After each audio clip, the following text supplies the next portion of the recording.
इचलकरंजी जवळच्या तारदाळ इथं किरकोळ कारणातून जावेद मुजावरचा खून झाला।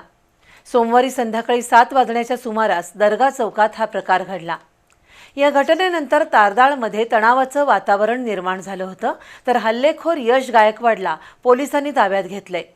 त्याला न्यायालयानं 13 मार्चपर्यंत पोलीस कोठडी सुनावली आहे। इचलकरंजी जवळच्या तारदाळ इथं राहणाऱ्या जावेद मुजावर आणि यश गायकवाड यांच्यात वाद आहे। सोमवारी सायंकाळी तारदाळमधील दर्गा चौकात या दोघांमध्ये पुन्हा वाद झाला। संतापलेल्या मुजावरनं यश गायकवाडवर चाकू हल्ला केला। त्यानंतर गायकवाडनं मुजावरकडील चाकू हिसकावून त्याच्यावरच प्रतिवार केला। त्यामध्ये जावेद मुजावर गंभीर जखमी झाला। नागरिकांनी त्याला हातकणंगले प्राथमिक उपचार केंद्रात दाखल केलं, पण उपचारापूर्वीच त्याचा मृत्यू झाला होता। शहापूर पोलिसांनी हल्लेखोर यश गायकवाडला ताब्यात घेतलं। या झटापटीत यश गायकवाड सुद्धा जखमी झाल्यानं त्याला आयजीएम रुग्णालयात दाखल करण्यात आलं। या घटनेनंतर तारदाळ गावात तणावाचं वातावरण निर्माण झालं होतं।